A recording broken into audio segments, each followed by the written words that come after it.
les réseaux sociaux existent, transforment le comportement des gens, et qu'un certain comportement qu'on aurait pu croire fondamental, enfin notre hypothèse libérale de l'égoïsme et de l'intérêt aveugle à celui des autres, est en quelque sorte remis en cause. Et alors, est-ce que c'est l'occasion qui est donnée aux internautes de se comporter comme ça? Ou est-ce que c'est parce que les réseaux sociaux existent que c'est un nouveau comportement qui naît de ça? Est-ce que c'est quelque chose qui préexiste et qui se révèle grâce à ça ou est-ce que c'est quelque chose qui est né parce qu'il y a une modification des comportements par l'usage des réseaux sociaux? Moi, je ne suis pas anthropologue, donc je ne vais pas donner une réponse claire dessus. Mais manifestement, c'est l'existence de la technologie qui révèle quelque chose qui doit déjà exister, qui le renforce. Qui transforme. Et qui transforme, mais pas de manière déterministe. Enfin, je ne voudrais pas tomber dans cette non, c'est interactif. C'est interactif. Je pense qu'il y a un aller-retour constant entre l'individu et le collectif. C'est-à-dire que l'individu, il n'a pas changé parce qu'il y a Internet. Il a ses motivations, il a une relation avec son environnement. Alors, ce qui est compliqué, c'est qu'on est dans un environnement qui est dynamique. C'est-à-dire que la relation de l'individu avec son environnement s'est profondément modifiée. On connaît tous les grands thèmes de l'hypermodernité, c'est-à-dire un individu qui est en phase d'organisation, dépersonnalisation des relations, standardisation des processus. Donc cet individu, avec son fond motivationnel relativement stable, en phase d'organisation, qui est dans leur dynamique et oriente depuis presque un siècle les relations de l'individu avec l'organisation, il a, à travers une nouvelle technologie, qui tient en plus de plus en plus ubiquitaire, de plus en plus accessible, de plus en plus instantané, il a la possibilité de modifier la relation de dépendance qu'il éprouvait à l'égard de l'organisation. Je crois qu'on est dans un phénomène qui est très dynamique. Je vais quand même faire l'introduction après le lancement, ce que je trouve intéressant, parce que c'est... Donc, Marc Filzer, vous êtes... directeur, président de l'IAE à Dijon? Oh non, Plus du tout. Je suis un professeur de base. Un professeur de base à l'IAE de Dijon, avec quand même une mission fréquente dans un secteur qui est la grande distribution depuis longtemps. C'est un vieil intérêt pour la distribution qui remonte à une trentaine d'années. Voilà. Et puis pas mal d'ouvrages sur le sujet. Et puis quelques ouvrages en distribution, comportement du consommateur. Voilà. Et donc vous, Internet a bien changé votre fonds de commerce, si on peut dire, parce que ça a quand même justement enrichi le débat, si on peut dire. Oui, Internet a enrichi le débat d'abord parce que, effectivement, dans le monde de la distribution, rien n'est plus comme avant. Ouais. Puisqu'on passe à la fois de flux qui étaient des flux plutôt planifiés par les distributeurs à des flux qui sont au contraire de plus en plus réactifs par rapport au marché, donc il y a une quasi-inversion des flux. Et puis on a la généralisation de canaux multiples qui permettent aux consommateurs d'être en relation avec les distributeurs, voire d'être en relation directe avec le producteur, puisque là le canal ultra court du producteur au consommateur devient possible, voire même le canal du consommateur au consommateur. Donc c'est sûr que dans le secteur de la distribution, Internet change profondément le paysage. Christophe Benavent, donc là on est à Paris, Paris 10, Nanterre, ça s'appelle Paris Ouest maintenant. J'arrive plus à savoir comment ça s'appelle. Géographiquement on n'est pas à Paris, on est en banlieue, on est à Nanterre. Oui. Mais il y a toujours... Ça s'appelle Paris quand même. Et maintenant ça s'appelle Université Paris-Ouest. Paris-Ouest. Et puis il y a Nanterre-La Défense. Et puis il y a des regroupements en cours, c'est en train de... Nous on reste seuls pour l'instant. On reste seuls pour l'instant, d'accord. Et donc la spécialité c'est le marketing avec l'animation d'un master opérationnel international avec des thésards, des chercheurs, toute une équipe qui œuvre dans le domaine justement d'un marketing opérationnel dont la relation client est un des facteurs. Je dirais que la relation client est le centre. Alors on est réunis aujourd'hui pour les auditeurs de Chers Clients pour parler d'un sujet qui est un peu tarte à la crème, qui est l'impact des réseaux sociaux sur les organisations. Alors bien sûr on est plutôt dans l'angle relation client. Qu'est-ce que ça change pour les hommes de marketing et les commerçants dans les organisations d'avoir justement des réseaux sociaux et principalement Facebook, parce que on ne parle pas tellement de LinkedIn dans cet univers-là, on est plutôt sur le réseau social majeur qui est Facebook, avec peut-être des variantes et des particularismes dans certains secteurs. Mais on pourrait le résumer presque comme ça. Qu'est-ce que ça change, la prise de parole du consommateur? Est-ce qu'on parle du consomme-acteur? Est-ce que les marques vont, contraintes et forcées, partager le pouvoir? Est-ce qu'elles peuvent l'éviter? Et comment elles vont s'adapter aussi à l'accélération? Voilà, c'est plein de sujets qu'on peut aborder. Qu'est-ce qui est le plus important? C'est quoi, si on devait dire juste en une phrase, qu'est-ce qui a vraiment changé avec les réseaux sociaux? Et qu'est-ce qui va devoir changer? Qu'est-ce qu'on peut dire? Alors, on se regarde tous. Marc. Christophe. Moi, je commencerai d'abord par une idée extrêmement générale et qui dédramatise ou qui désenchante le thème des réseaux sociaux. C'est d'abord la technique, c'est la continuation du mouvement technologique qu'on a depuis 2 siècles. Et le rôle de la technique dans la vie humaine, c'est obtenir des gains de productivité. Donc si on veut bien analyser l'impact, il est intéressant de regarder le phénomène des réseaux sociaux comme une technologie qui se développe, ou un ensemble de technologies qui se développe dans le champ social et qui permet d'avoir des gains de productivité dans la relation sociale. C'est-à-dire dans le nombre de personnes avec lesquelles on peut interagir, dans la fréquence avec laquelle on peut interagir avec les autres, dans la vitesse de réponse que les autres consommateurs ou marques ou distributeurs peuvent avoir. Ça, je pense que c'est quelque chose d'absolument fondamental à avoir en tête, hein, de regarder les choses de manière très simple. On augmente la productivité, c'est-à-dire le même effort permet d'augmenter le nombre d'actes de communication. Après, ce qui sont signifiants, c'est une autre question, mais au moins le nombre d'actes, de tous les côtés. Et donc, ça amène à se poser la question de la distribution, qui en tire un avantage plus élevé que d'autres. Est-ce que ça va changer ou pas? Le corollaire de ça, c'est que ça nous amène dans une situation, et ça c'est important pour les gens de marketing, de communication, dans une prolifération de l'information. Si on fabrique de l'information facilement, si on la reproduit facilement, on se retrouve dans un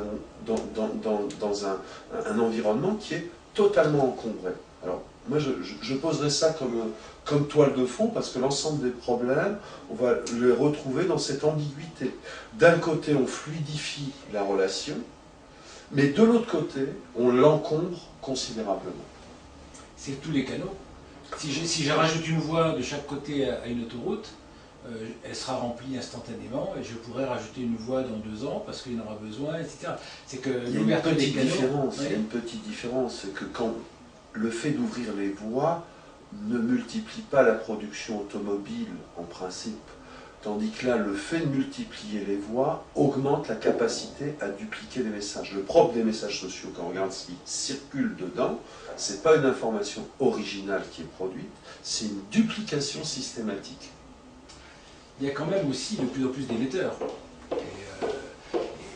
Et ces émetteurs sont de plus en plus prolifiques. Et donc, ce que ça change pour le consommateur, en revanche, et c'est probablement pour la marque, encore plus peut-être pour la marque, c'est que on se fait à l'idée que des messages qui nous seraient pourtant destinés, je vais en lire que 1 sur 10 ou 1 sur 100, voire 1 sur 1000. Donc c'est comme si je prenais ma pile de courrier et que je décide d'ouvrir une enveloppe sur 100, sans savoir qu'est-ce qu'il y a dans les 99 que j'élimine.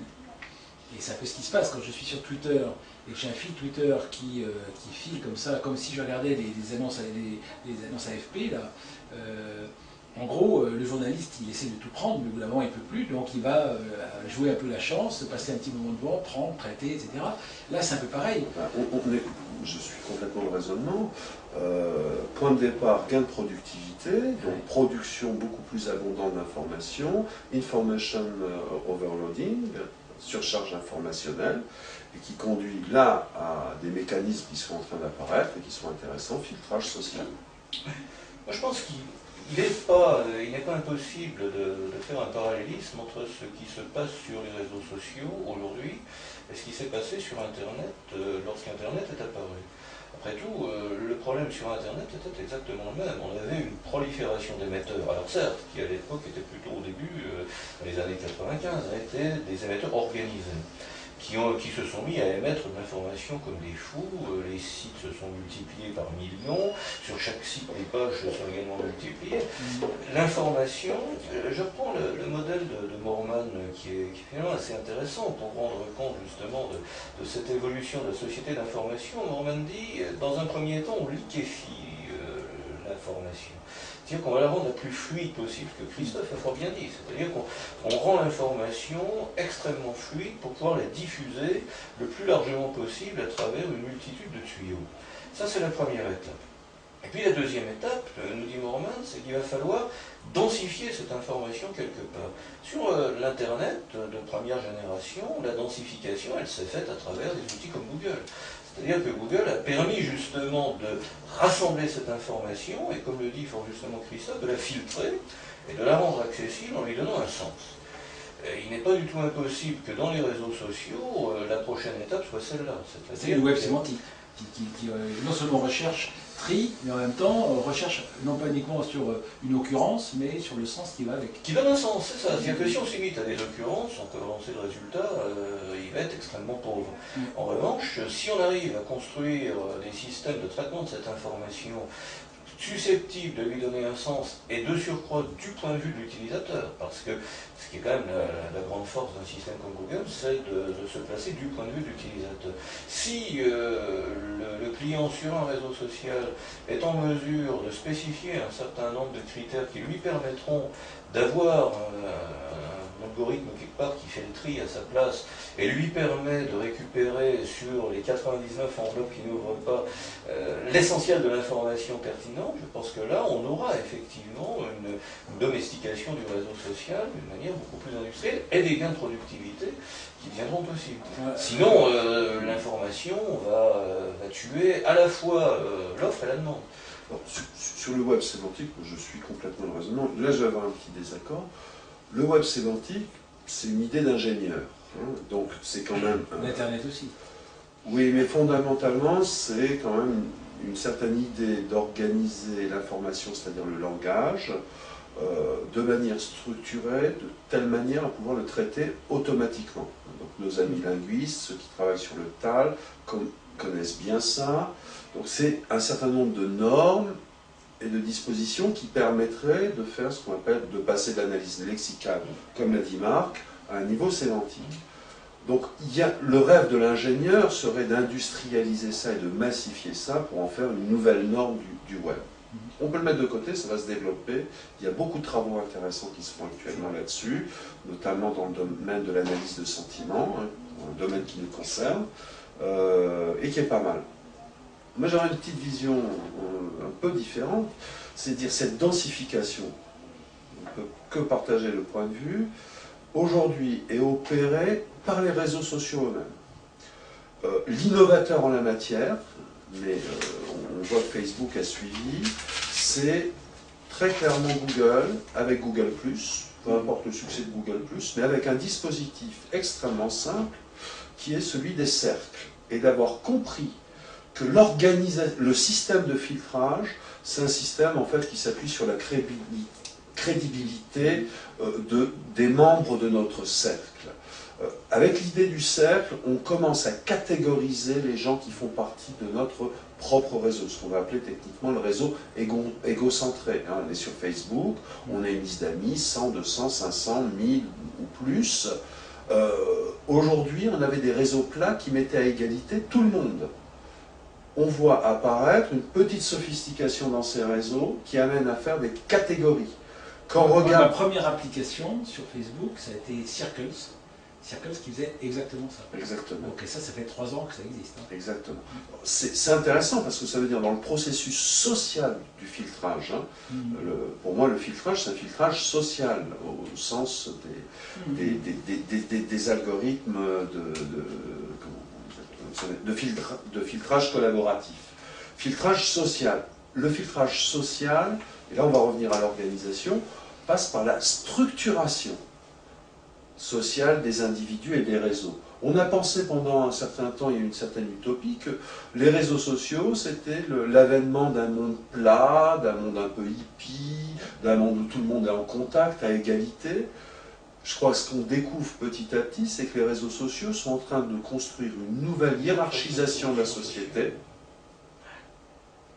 par cette fabrication de cercles sociaux. La nouveauté, c'est que, on va dire au XXe siècle, les grandes organisations, l'État, l'Église, les syndicats, ce qu'on appelle les corps intermédiaires en sciences politiques, ce sont eux qui ont façonné notre environnement social et la structuration sociale. Et là, on voit des acteurs nouveaux, des Google, des Facebook, des LinkedIn et d'autres, qui, par la technique, nous donnent des moyens et le chemin par lequel de nouvelles organisations sociales sont en train de se mettre en place. Alors, ce qui est assez intéressant dans cette idée-là, et filtre l'information, c'est que ce sont des gens qu'on a toujours ressentis comme technologiquement puissants, mais socialement neutres. En gros, Facebook est un outil. Mon réseau d'amis, c'est mes centres d'intérêt, mes choix, mes réactions qui vont le façonner, ce réseau. Et en gros, l'outil serait neutre. On s'aperçoit qu'en réalité, il ne l'est pas vraiment, parce qu'il va façonner mon regard, justement, sur ce nouveau mode relationnel. Et alors, si on revient aux organisations, on voit que les consommateurs échangent, s'informent, agissent, font pression, etc. Donc, et puis surtout, contraignent à une réaction rapide. Moi, j'ai l'impression qu'il y a un des éléments importants pour les grandes organisations, c'est qu'elles ont plus le temps qu'elles avaient auparavant pour concevoir des nouveaux produits, étudier le marché, etc. On voit par exemple le domaine de la mode, où Zara fait une nouvelle collection tous les 15 jours, alors qu'on était dans le passé avec 2 collections par an. Ça change beaucoup de choses dans l'organisation. C'est-à-dire qu'il faut être capable de se dire tous les 15 jours, qu'est-ce que je fais pour la quinzaine suivante, etc. etc. C'est vrai qu'on a fait 15 jours avant, c'est peut-être qu'on a mis 6 mois avant, mais la périodicité s'est accélérée. Je ne peux plus amortir sur 10 ans une collection, parce que ça c'est fini, j'ai 15 jours.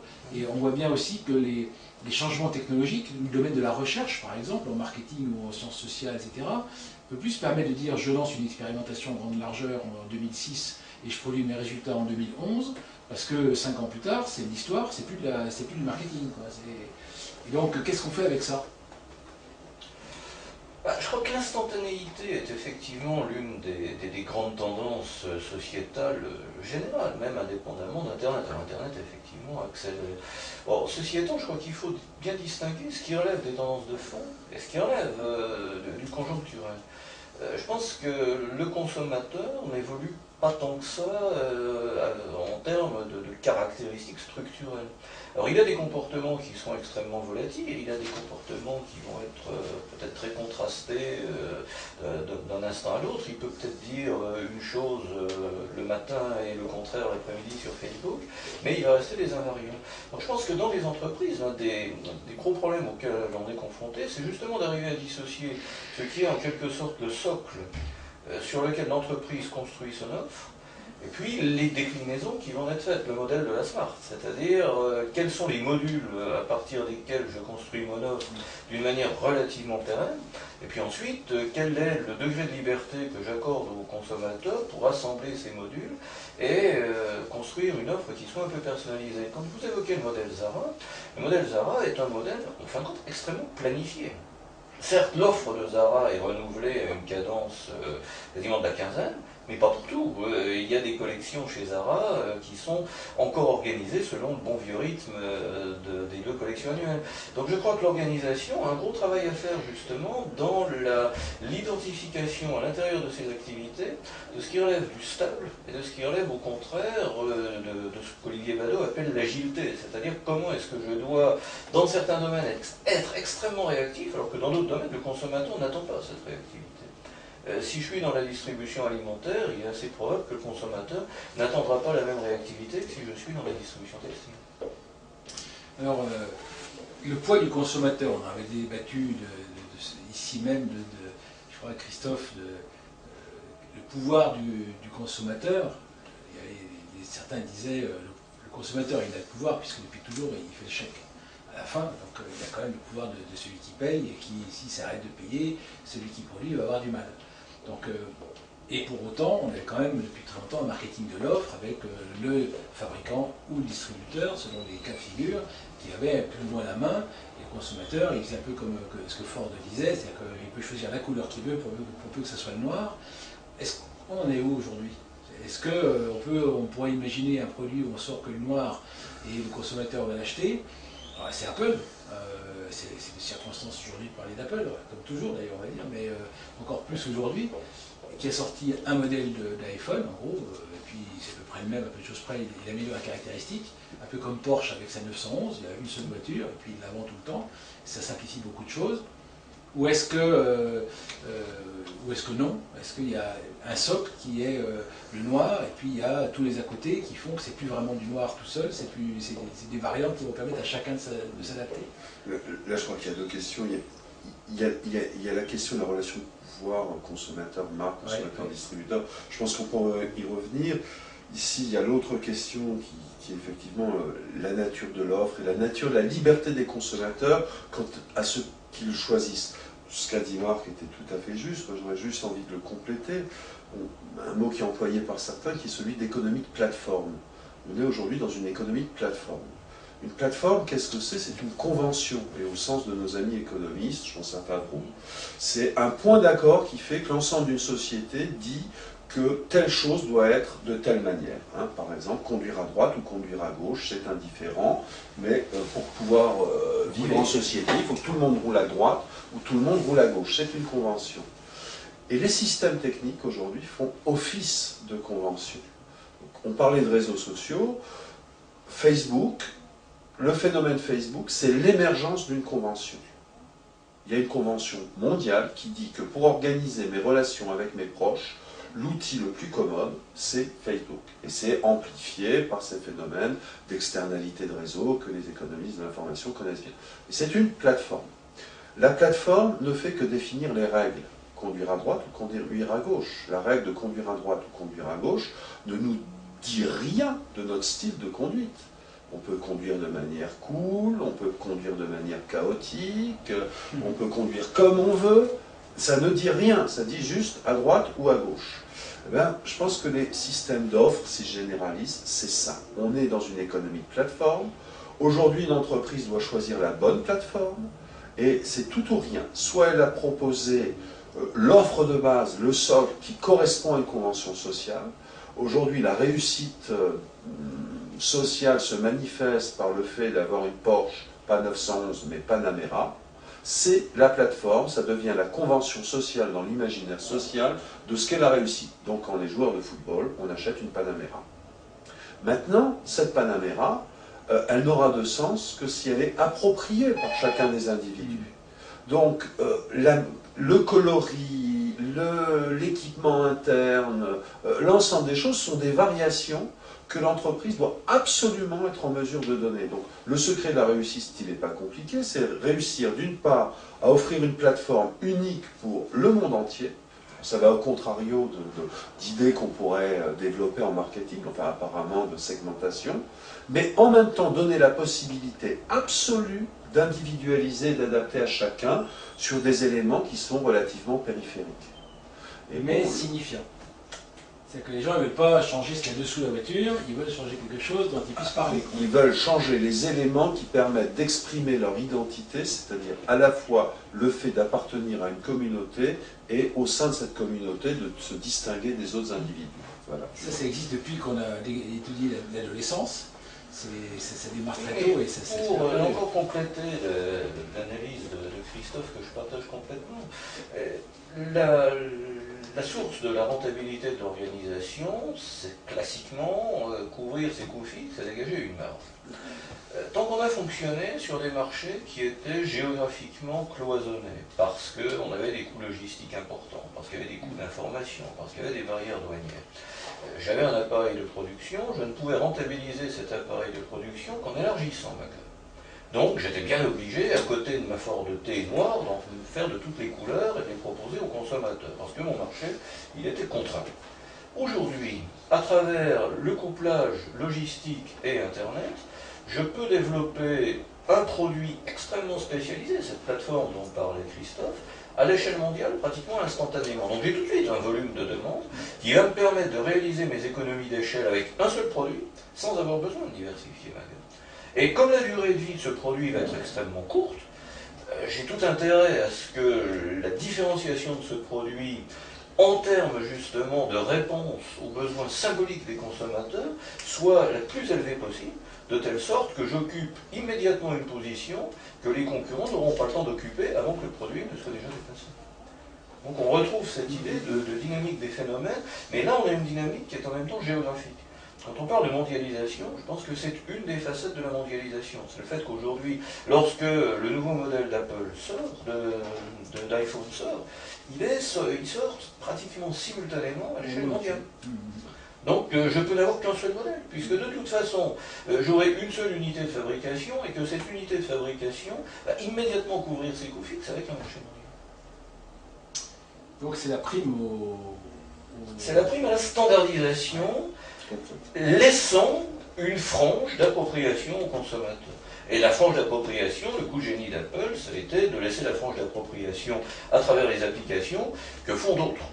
C'est-à-dire que moi, producteur, je me concentre sur ce que je sais faire, c'est-à-dire un hardware personnalisable et appropriable, et je laisse les autres se charger de la personnalisation, parce que là, je ne suis pas du tout sûr de réaliser les volumes qui sont la clé de la réussite. Alors, qu'est-ce que ça change pour tous les gens qui ne sont pas Apple, qui sont quand même la majorité? Parce que c'est-à-dire qu'en gros, si on applique cette recette en disant les réseaux sociaux ont élargi mon horizon, alors, pour revenir à comment je ne veux pas être mondialement implanté, mondialement organisé, donc ça crée une espèce de facteur, un coût d'accès à la réussite qui devient presque inaccessible pour la plupart des débutants. Or, pourtant, des débutants se mettent à réussir mondialement. Est-ce que les réseaux sociaux jouent un rôle là-dedans, dans le fait qu'on accélère la capacité de s'approprier un marché mondial plus rapidement? C'est vrai, ou c'est pas? Non, je pense que c'est relativement indépendant. Disons que si on veut analyser les réseaux sociaux comme objet, comme produit, on peut appliquer l'analyse qu'on vient d'employer. Ça permet de comprendre pourquoi il y a des très grands réseaux sociaux et pourquoi il n'y a pas de place sur les autres. Maintenant, la question du rôle des réseaux sociaux dans ça, c'est une autre question. Ce sera la question de la diffusion. Effectivement, là, c'est plus une difficulté typiquement de marketing opérationnel. Quand on lance un nouveau produit, un nouveau produit, on est face, en termes de communication, à quelque chose d'assez nouveau, c'est que l'information va se diffuser extrêmement vite. Quand on revient au bon classique du marketing, pour moi, un des grands classiques fondamentaux, c'est ce qu'on appelle le modèle de base de diffusion des nouveaux modèles, des nouveaux produits. Le modèle de base, depuis le début des années 60, il était formalisé en 69, mais il y avait Freeman avant, très explicitement dit que la diffusion d'un produit nouveau dépend de deux facteurs, un effet direct de la communication classique, l'effet d'information, et qui est relativement faible parce que peu d'entreprises ont les moyens de communiquer instantanément à tout le monde et de se faire comprendre. Donc elles le font dans le temps, par un salve successif. Et le deuxième, c'est le mécanisme du bouche à oreille. Voilà, d'imitation, de bouche à oreille. Aujourd'hui, et on revient à mon argument de productivité, les réseaux sociaux amènent une instrumentation du bouche à oreille qui rend ce bouche à oreille infiniment plus rapide que la communication à main nue de bouche à oreille qui existait auparavant. Alors ça, c'est plutôt perturbant, parce que ça peut accélérer les pics de diffusion, mais ça peut aussi complètement les avorter, parce que la vitesse peut tuer justement la diffusion. Un peu comme les maladies, il faut avoir un point de vue biologique là-dessus. Il faut quand même en retenir le fait qu'il y a une perte de maîtrise des entreprises. Un élargissement des risques. Moi, je crois que dans les modèles historiques de diffusion, il faut toujours remonter. Je partage un peu cette manie qu'on a avec Christophe de toujours remonter aux théories fondatrices, parce qu'en fin de compte, des théories, il n'y en a pas tant que ça. Lorsque les sociologues se sont intéressés à l'innovation, Ils ont regardé ce qui se passait lorsque des exploitants agricoles adoptaient un nouveau procédé. Puis dans le domaine du marketing, ils sont intéressés dans les années 50 à la manière dont se diffusaient les premiers climatiseurs dans les banlieues américaines. Et qu'est-ce qu'ils ont observé? Ils ont observé que dans les banlieues américaines, il y avait toujours dans une rue un ou deux innovateurs, alors qui avaient été justement les premiers sensibles au discours de l'entreprise. Ils avaient vu des publicités, ils avaient reçu la visite d'un commercial, ils avaient été convaincus, puis peut-être qu'ils étaient un petit peu plus tournés vers l'innovation. Donc ils adoptaient l'innovation.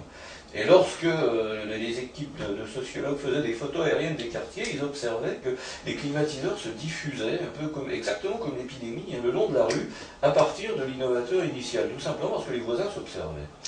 Les réseaux sociaux, c'est un petit peu la même chose, sauf que le voisin qui m'observe, il va peut-être être à Taïwan ou à Buenos Aires. Mais fondamentalement, ce sont les mêmes mécanismes. Il faut qu'il y ait un leader d'opinion qui amorce le processus. Alors c'est sûr que ce leader d'opinion, pour reprendre le terme de Christophe, dispose d'un outil d'une productivité vertigineuse. Si M. Smith était un leader dans Connecticut Avenue à Jamestown Creek en 1950, il pouvait au mieux toucher 20 voisins de sa rue. C'était déjà un bon leader d'opinion très influent. Aujourd'hui, il peut toucher en quelques heures quelques dizaines de milliers de personnes. Mais il faut qu'il soit leader d'opinion. Et je pense que les mécanismes qui vont gouverner le leadership d'opinion sur les réseaux sociaux ne seront peut-être pas très différents. Là, j'utilise très prudemment le conditionnel parce que j'en sais rien. Mais quel sera le profil du leader d'opinion sur Internet? On ne le sait pas tout à fait, mais il y aura des leaders d'opinion. Et il y aura des gens qui se rallieront à ces leaders d'opinion. Donc je crois que le phénomène important que l'on a besoin d'analyser, nous chercheurs, c'est en quoi les réseaux sociaux peuvent modifier les relations de communication dans un tissu social élargi, et avec cette différence extrêmement importante, c'est qu'il n'y a plus de contact personnel. C'est-à-dire que lorsque j'observais mon voisin, il y avait un contact personnel, il y avait un historique de la relation. Cette espèce de zigoto, de truc muche qui installe son système d'air conditionné, il essaye d'épater la rue depuis 20 ans, ben moi cette fois-ci je ne vais pas faire la même chose que lui. Or si je lis sur Facebook la recommandation de quelqu'un que je considère comme un leader d'opinion, il n'y a pas d'historique dans la relation. Donc en quoi est-ce que ça va influencer mon comportement d'adoption ou de rejet? Donc il y a un soubassement théorique, je crois, qui reste tout à fait pertinent, en revanche, avec des variantes, parce qu'il y a cette notion de vitesse, sur laquelle Christophe insistait à juste titre, et je crois que c'est vraiment la notion primordiale. C'est que tout va aller très vite, et avec un aspect d'instantanéité. Est-ce qu'il n'y a pas un nouveau regard à porter, justement, parce qu'on dit en gros, je connais ce voisin, j'observe, et c'est la dernière fois il a fait comme ça, donc cette fois-ci je vais changer, etc., avec un historique, etc. Est-ce que ça, c'est pas justement en train de changer, et de changer de nature, parce que je follow quelqu'un qui est un leader parce qu'il a dans le domaine du marketing 300 000 followers et que c'est donc quelqu'un d'influent parce que quand il dit quelque chose, c'est potentiellement lu et peut-être décodé par 300 000 personnes, ce qui est différent de celui qui n'en a que 300. Et donc il est identifié comme un des leaders, et il y a des classements des blogueurs influents, il y a un classement des tweeters influents. Alors effectivement, il n'y a pas de relation personnelle avec chacun des 300 000 personnes qui les suivent, mais il est quand même influent parce qu'il est lu, et donc c'est la diffusion du message. En gros, c'est comme l'affichage. Oui, mais à ce niveau-là, il est plus un consommateur, il est un agent de relations publiques. Il devient une firme à part entière. Il est un infomédiaire, il est devenu un infomédiaire à titre individuel. Sur Twitter, tu es en train de parler de Jean-Luc R, qui fait ce travail-là, qui a un taux de réponse à ses retweets qui est relativement faible, mais qui garantit à celui qui est retweeté d'avoir, s'il a un blog, 300 lectures à peu près assurées. Par exemple... Mais ça, je pense qu'il faut, encore une fois, il faut revenir, les réseaux ont leur logique propre.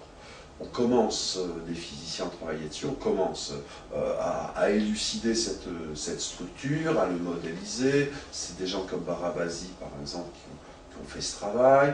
On se rend compte que les réseaux sont très inégaux, que lorsqu'on est quelqu'un qui a beaucoup de contacts, la probabilité d'avoir un nouveau contact est bien plus grande que celle des autres, c'est le phénomène de l'attachement préférentiel. On se rend compte petit à petit que l'on retrouve dans les réseaux pas n'importe qui, que les réseaux, les clusters qui se constituent dans les réseaux se constituent généralement sur une base affinitaire. Hein. Les Noirs aux États-Unis parlent avec les Noirs, les Blancs avec les Blancs, et on a le même type de phénomène qui se passe ici. Au passage, ça c'est ce qu'on appelle le phénomène de la polarisation, ce qui veut dire que diffuser dans un réseau, ça ne veut pas dire qu'on va diffuser partout. On va percoler, pour prendre un terme technique, uniquement dans l'univers qui est le nôtre. Et on peut se retrouver, même dans certains cas, la communication par les réseaux peut étouffer le message si on a visé les mauvais clusters, si on n'a pas utilisé les bons leaders d'opinion, même si le concept peut être mis en cause. Moi, ce qui me semble bon, on pourrait détailler ça très longuement. Ce qui est important, c'est de prendre conscience que les réseaux sociaux sont en train de façonner une nouvelle organisation, structuration sociale. Que le point de vue un peu naïf de la communication du XXe siècle, émetteur-diffuseur sur le modèle de la télévision, qui était de dire si j'émets dans un point une onde électromagnétique et que partout j'ai un poste de télévision qui reçoit, je vais toucher tout le monde, c'était pensable ce modèle-là, hein, dans la mesure où il n'y avait qu'une, 2 ou 3 chaînes, ou même 100 chaînes. Aujourd'hui, tout le monde, plus ou moins, est émetteur. Donc quand on veut émettre, et ça c'est le problème d'organisation, quand on veut émettre un message, quand on veut distribuer un produit, quand on veut diffuser l'idée d'un produit, on se retrouve face, on n'a plus un air libre devant soi. On a une forêt à traverser qui est extrêmement structurée, avec des bandes d'animaux, hein, je parle des consommateurs, et de végétaux. Et il va falloir connaître l'organisation de ce monde extrêmement obscur qui vit dans les réseaux, dont on a des grandes difficultés à cartographier. Et là, effectivement, en termes de modèle de communication, donc c'est sur l'action, la nature des choses ne change pas. Mais dans l'action, on va devoir travailler de manière très différente. Moi, je pense que s'il y a un modèle qui est intéressant à observer de ce point de vue-là, c'est le modèle de la communication politique. Le politique, pour obtenir une part de marché suffisante et surtout nécessaire, c'est-à-dire un 50%, hein, parce que là c'est clair, c'est 50% ou rien, on n'a le pouvoir que si on a la majorité, quelques règles près. Comment on fait pour toucher l'ensemble de la population? Et depuis toujours, les organisations politiques, bon, un temps on fait de la propagande, mais ça a disparu, elles doivent s'appuyer sur un réseau de militants. On ne peut pas imaginer une organisation politique qui puisse convaincre l'ensemble de la population, une masse, sans avoir un réseau, et un réseau motivé de militants.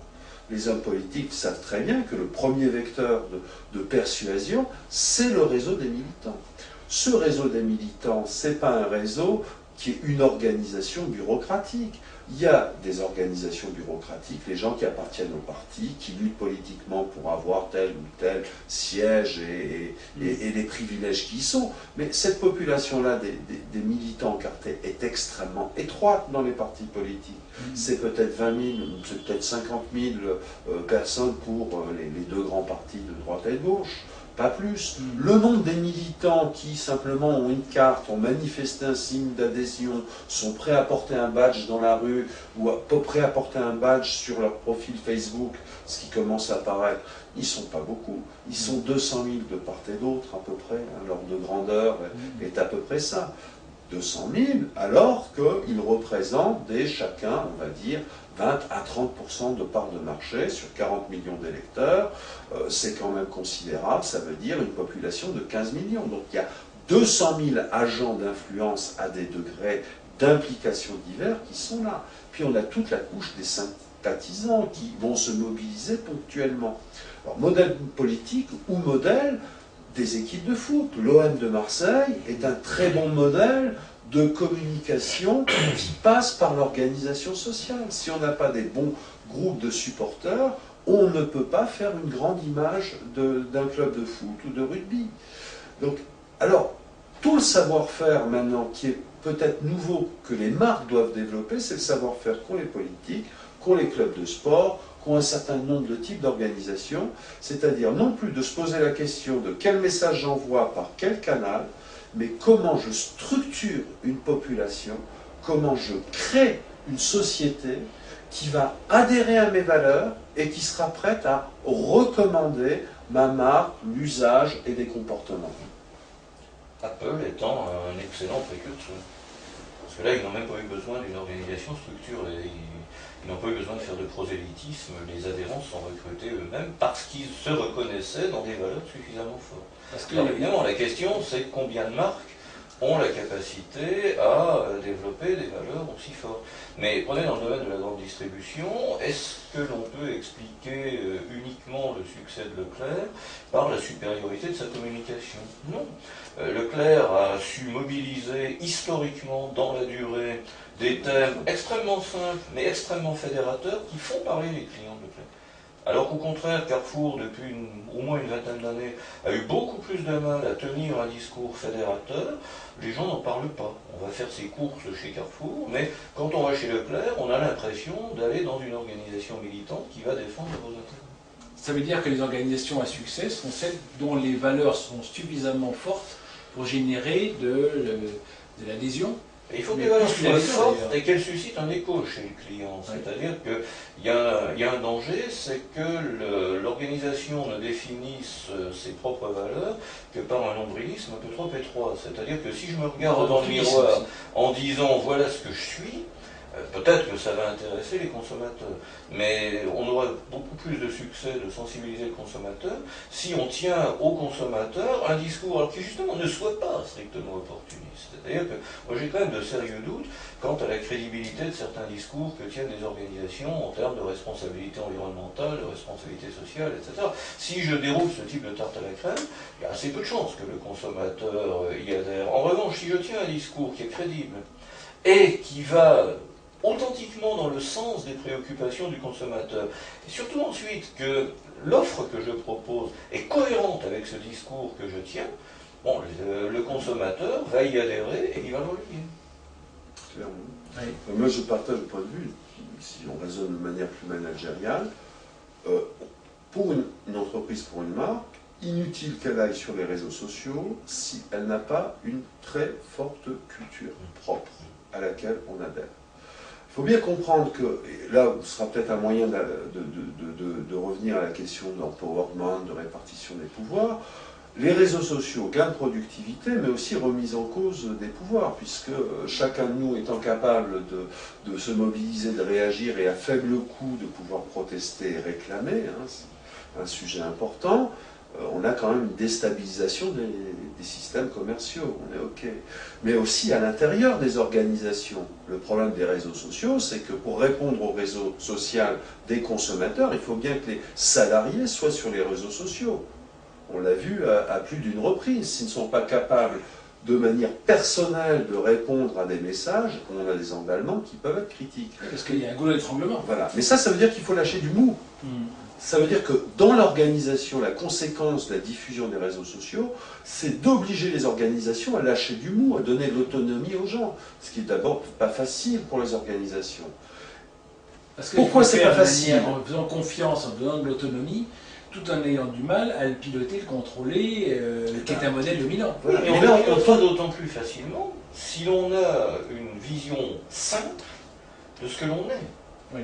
Si je ne suis pas capable d'exprimer auprès de mes salariés ce qu'est mon positionnement, ce que sont mes valeurs, ce qu'est mon offre au consommateur, ce qu'est ma compétence distinctive, j'ai aucune chance d'y parvenir auprès du consommateur. Si j'arrive pas en interne à expliquer ce que je suis, simplement, je n'ai aucune chance d'arriver à diffuser l'information. On est en train de revenir à un marketing de l'offre, en réalité, en disant je pars de moi, alors qu'on a quand même milité quand même depuis longtemps pour dire on est dans le marketing de la demande, on écoute les gens, on répond à leurs besoins, point barre. Là on est en train de dire si en même temps j'ai pas une vision particulière, spécifique, si je n'ai pas une vision de ce que je suis et que je ne suis pas cohérent avec mes produits, etc. Donc on est quand même à la source de l'offre qu'on va construire et donc si on n'est pas comme on dit qu'on est, on va avoir du mal à réussir, etc. Oui, mais donc on est un peu dans un marketing politique. On construit cette offre, en écho aussi aux tendances qu'on a captées sur le marché. Moi, je crois que la différence majeure dans la conception qu'on a aujourd'hui du marketing par rapport à, je dirais, la vision cotlérienne des années 70. Dans les années 70, on pouvait encore raisonnablement espérer identifier une demande du consommateur quasiment au niveau des attributs des produits qui étaient attendus. C'est-à-dire que le consommateur était capable de dire « je veux une voiture de cette puissance, de ce prix, etc. » Et je pouvais le faire attendre 6 mois la livraison de sa voiture, voire bien davantage. Enfin, aujourd'hui, il est évident que cette vision s'est complètement effacée. En revanche, l'organisation continue à identifier des besoins latents, alors qui ne vont plus se situer au niveau des attributs, mais qui vont se situer à des niveaux plus symboliques. L'individu a toujours besoin de reconnaissance, l'individu a toujours besoin de solutions de simplification, l'individu a toujours besoin de solutions de qualité, etc. Amusez-vous à regarder quel est le classement des enseignes de distribution préférées des Français. L'enseigne qui émerge en 2011, toutes catégories confondues, c'est Piqueur. À un moment où on est en train de nous dire le consommateur manque de pouvoir d'achat, le consommateur veut un retour à la nature, l'enseigne préférée est une enseigne chère qui vend des produits surgelés. Mais qu'est-ce qui explique sa popularité auprès des consommateurs? Tout simplement le fait que dans l'offre de Piqueur, vous avez la réponse à des attentes très contradictoires. Je veux manger vite sans passer trop de temps ni à faire les courses ni à faire la cuisine, mais en même temps je veux me faire plaisir. Je veux manger des produits dont la qualité est garantie, mais en même temps je recherche de l'exotisme, du dépaysement. Ça, Piqueur arrive très bien à le construire à travers son offre et arrive à le communiquer à travers son réseau de distribution. Il fait très peu de publicité. Mais les gens parlent de Piqueur en des termes extrêmement positifs. Voilà un exemple prototypal de ce qu'est justement un marketing, certes, de construction d'une offre centrée sur des valeurs très simples, mais qui reflètent en miroir des attentes profondes et durables des consommateurs. Et ce qui suppose dans ces cas-là quand même une caractéristique particulière, c'est ce que vous soulignez, c'est qu'on prête à discours, à discussion. C'est que si on ne parle pas de moi, si on ne parle pas de mon produit, je ne peux pas bouger. Or, est-ce que tous les produits se prêtent à ça? Plus ou moins, disons, c'est plus la manière dont on pense l'offre et la demande. Quand on dit offre et demande, on ne fait pas de marketing, on est économiste. Et donc on a un modèle un petit peu trop simplifié de la réalité. La réalité, c'est que les consommateurs ne savent jamais ce qu'ils veulent. Donc le discours à dire le marketing, c'est vouloir satisfaire les attentes, va directement à l'échec, s'il est pris à la lettre. Les consommateurs ne savent pas ce qu'ils veulent, mais si on leur propose quelque chose, on les aide à élaborer leurs demandes. Mais si on leur propose quelque chose qui va amener à créer chez eux des préférences, à spécifier leurs demandes, sans écouter la manière dont ils réagissent, ce sera catastrophique aussi. Donc on doit raisonner sur deux plans. On doit offrir une offre, on revient aux plateformes, une offre fondamentale, conceptuelle, généralement qui s'incarne dans la marque et pas dans les produits. Dans certains cas, c'est dans les produits. Un cas comme Dyson, par exemple, fait partie des bons cas. Donc, qui s'incarne en tout cas dans on va dire une offre générique et qui permet en fait au consommateur de prendre position. Mais ce n'est pas fini, le travail n'est pas fini. Le deuxième niveau va être l'ajustement de cette offre générique, là des demandes qui vont devenir plus spécifiques, mieux élaborées. Et c'est là où il y a ce travail de personnalisation, et c'est là où se situe la relation. La vraie relation, elle est là. Le rôle de la relation, c'est de maintenir la conversation entre l'ensemble des clients dans leur individualité pour ajuster une offre générique à leurs besoins. Est-ce qu'on ne risque pas aussi, parce qu'il y a 4-5 ans, personne ne pouvait estimer cette puissance des réseaux sociaux, est-ce qu'elle allait fournir comme arme au consommateur, justement, dans sa capacité à prendre position, à influer, etc. Est-ce qu'il y a une chance que les réseaux sociaux, par leur évolution, par le fait que à la fois Facebook ne cesse de l'enrichir avec des potentialités de le rendre à la fois plus simple, plus puissant, plus consommé, plus réparti, et est-ce qu'on a des chances de voir des consommateurs qui vont réellement prendre une vraie partie de pouvoir sur l'existence des marques et sur leur destinée? Est-ce que dans la mesure où quand j'écoute le marché et que je le retranscris dans ce que la marque va produire, je suis une sorte d'intermédiaire entre le marché et ce que fabrique la marque. Est-ce qu'un jour, ces intermédiaires, comme beaucoup d'intermédiaires, ne sont pas menacés de disparition parce qu'ils serviront beaucoup moins? Est-ce qu'on ne pourrait pas avoir des consommateurs qui utilisent les entreprises comme des instruments pour produire les produits dont ils ont envie? On a vu l'émergence des marques de distributeurs, on ne peut pas écarter théoriquement l'émergence de marques de consommateurs. Simplement, on va arriver à des problèmes tout de même de logistique et de production. C'est-à-dire que si un groupe de consommateurs décide, par exemple, rêvons un peu, décide de créer une marque qui va être le signe de ralliement d'une tribu, la Fézolie, et qu'il va chercher, à travers une place de marché quelconque, il va chercher un fournisseur, sous-traitant, qui va fabriquer un produit selon un cahier des charges. Bon, c'est parfaitement imaginable. La pérennité du dispositif repose tout de même sur deux conditions. La première condition, c'est une condition de volume, c'est-à-dire qu'il faut qu'on ait un modèle économiquement viable, et deuxième condition, que ce modèle soit économiquement viable dans la durée. Mais conceptuellement, c'est parfaitement imaginable. Après tout, si on regarde, que les consommateurs soient prêts à payer beaucoup plus cher. Mais absolument. Si on regarde l'exemple des marques, par exemple, du commerce équitable, si on prend un dispositif comme Artisans du Monde, si on prend un label comme Max Havelaar, on n'en est pas très loin, fondamentalement. Si on prend les boutiques des abbayes qui vendent des produits, par exemple le pot de confiture, Monastique, c'est là on a 1,50 € chez Carrefour. Monastique reste un modèle de producteur. Ce sont des producteurs atomisés qui décident de massifier leur flux en utilisant une marque en vrai qui va leur permettre d'élargir leur diffusion. Là, on reste sur un modèle de production et de distribution. Mais on peut très bien imaginer une inversion complète de la filière avec des groupes de consommateurs, un petit peu le modèle des centrales d'achat qu'on voit émerger de manière un petit peu sporadique. C'est-à-dire, alors pour l'instant c'est des choses un peu ponctuelles. Bon, est-ce qu'on peut imaginer une industrialisation du processus? Je pense que là on peut prendre un peu de recul, ce n'est pas les réseaux sociaux qui le font, c'est simplement cette construction du marché. Bon, le cas s'est déjà produit, d'abord dans la distribution classique, dans les années 60, il y avait quand même toute la série des COP, qui sont des coopératives d'achat et de consommateurs. Donc le modèle a fleuri auparavant, disparu, il revient timidement. Disparu en France, mais reste le modèle dominant en Suisse.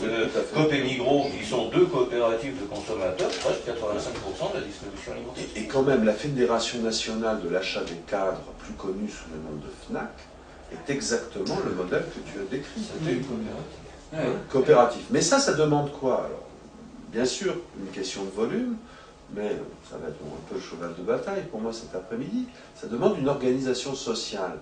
La FNAC n'a pu exister que dans un environnement social et politique où des organisations militantes pouvaient s'investir dans le domaine de l'achat. Dans les années 70, on a eu le mouvement consumériste, les associations de consommateurs ne se sont pas engagées dans ce type d'action préférée, le lobbying, la protestation, à ce qu'on pourrait appeler l'action directe.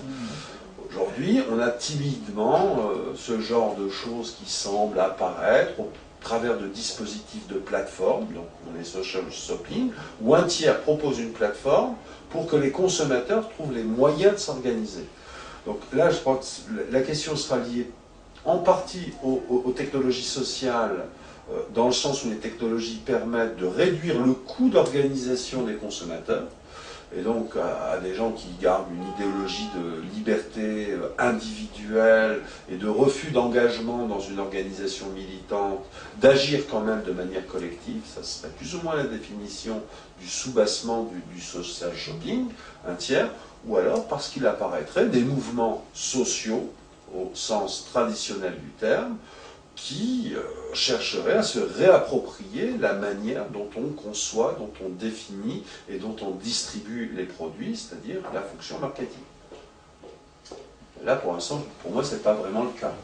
Ce qu'on voit dans le... On pense beaucoup à des industries dans lesquelles on produit, on transporte, etc. Quand on est dans l'immatériel, comme l'assurance par exemple, on avait à un moment donné des réseaux de courtiers indépendants qui se sont heurtés très souvent à la marque qu'ils représentaient, qui a à un moment donné voulu capter leur portefeuille client pour pouvoir le maîtriser, etc., avec des réseaux de courtiers qui se sont mis en opposition, qui se sont regroupés, qui ont mis des moyens en commun pour dire on va conserver nos clients, ce sont nos clients, et si demain matin on veut changer de gamme de produits, on ira voir chez votre concurrent, donc, etc. On a pu constater que les marques ont gagné, que les réseaux de courtiers ont souffert. Okay. Voilà. Contre-exemple, enfin opposé, mais qui est ancien, qui n'a rien à voir avec les technologies. La mutuelle des motards, qui est le principal acteur dans le domaine des motos et des scooters aujourd'hui, est issue d'un mouvement social, du mouvement des motards en colère. Donc quand dans les années 80, les motards se rassemblent dans une forme relativement molle d'organisation sociale par de multiples protestations, à l'issue du mouvement, il y a un appel à souscription qui se fait, et succès, la souscription atteint le seuil minimum pour pouvoir être déclarée mutuelle selon les statuts légaux. Bon, la contingence a fait qu'à ce moment-là, la gestion des contrats d'assurance par les compagnies d'assurance était quand même difficile, ils ne savaient pas évaluer le risque, et que les compagnies d'assurance n'ont pas hésité à sous-traiter cette partie du portefeuille à cette mutuelle. Mais là, on a, indépendamment des technologies, une organisation qui aujourd'hui semble vivre très bien, et d'autant mieux qu'elle est plus coûteuse que les autres, à leur propre dire, et qui est issue d'un mouvement social. Ça n'a rien à voir avec l'Internet. Par contre, l'existence aujourd'hui des réseaux sociaux, l'existence des technologies sociales, risque de faciliter pour cette mutuelle où l'attachement est principalement, fortement affectif, c'est évident, mais quasiment de nature idéologique, c'est peut-être un peu trop fort, mais une adhésion à des valeurs qui est évidente, cette mutuelle pourrait bénéficier à plein de l'économie qu'apportent les réseaux sociaux dans la densification du lien. Ça c'est clair. Et peut-être que les réseaux sociaux pourraient permettre de voir émerger ce type de mouvement pour des secteurs ou des offres qui ne pourraient pas, pour des raisons économiques, alors que c'était possible pour les motards parce qu'ils étaient nombreux, parce qu'il y avait un vide, parce que... À condition qu'il y ait une organisation ou un mouvement social. Oui, c'est ça. Voilà. Mais il peut y avoir des populations plus petites, des créneaux plus étroits, des choses comme ça. C'est la théorie de la montagne, c'est-à-dire qu'Internet permet de distribuer économiquement de toutes petites quantités à énormément de gens. Alors que le modèle classique d'un système de distribution, c'est plutôt distribuer assez peu de choses à un très grand nombre. Est-ce qu'il y a des exemples de phénomènes comme ça communautaires, avec une notion de tribu, qui sont transfrontières? Parce que là, on parle des motards français, on parle des Migros en Suisse, de la FNAC en France. Oui, il y a je crois, un exemple qui a eu un certain écho dans nos défuntes journées de recherche, c'est les tribus qui se construisent autour des jeux, par exemple, autour des jeux vidéo. Là, on a un exemple de tribus, alors peut-être du poker, mais autour de jeux vidéo à succès, qui vont conduire des rassemblements planétaires de gens qui partagent à un moment donné une communauté d'intérêt extrêmement profonde, et avec très ritualisée en plus, et qui a besoin de support matériel pour s'exercer, donc avec toute une gamme de produits dérivés qui en résultent. Alors, il y a des histoires de lobby. On voit, là on est plutôt en train de parler de construction, d'offres, d'influence, etc. On pourrait aussi penser à tous les mouvements d'opposition. Est-ce qu'on peut imaginer des regroupements de marques, de consommateurs contre une marque pour ça a déjà existé. Oui, il y a des gens contre des pétroliers, par exemple, dans certains cas, etc. Avec un succès ou pas de succès, une vraie influence, probablement. Je vais me répéter, je pense il y a deux facteurs importants. La technologie est facilitatrice. Oui. Donc aujourd'hui, effectivement, si les individus sont motivés, et s'il y a un projet clair, on peut construire une organisation à travers l'espace et quasiment à travers le temps.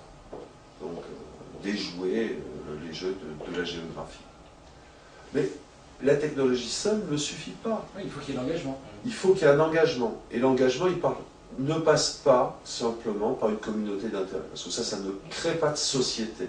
Ça peut créer des rassemblements temporaires, des adhésions, mais ça ne crée pas de société. Pour qu'il y ait une société, il va falloir des institutions. Donc il faut qu'il y ait un mouvement social qui ait la capacité à construire des institutions. Ces institutions, ça peut être un simple rituel. Les rassemblements de motards bien étudiés par pas mal de nos collègues, je pense à ceux du CATI ou ceux de Harley-Davidson, effectivement, il y a une institution qui est le rassemblement, qui prend la forme d'un rituel. Mais il va falloir nourrir. C'est pour ça que la vision de l'organisation, elle ne doit pas être limitée simplement à un système de coordination de l'information. Ça, les réseaux sociaux apportent, résolvent le problème. D'un seul coup, les TIC, de manière générale, ont fait baisser les coûts de coordination de l'information de manière fantastique. Ça, c'est acquis. Ça pose des problèmes aux organisations au sens le plus général dans leur modalité de contrôle.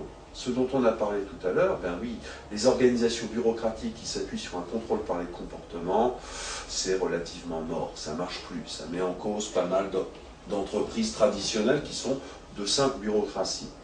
Les contrôles par le marché, on se rend compte que les marchés sont quand même extrêmement imparfaits, ils ont beaucoup de mal à stabiliser, ça ne marche pas.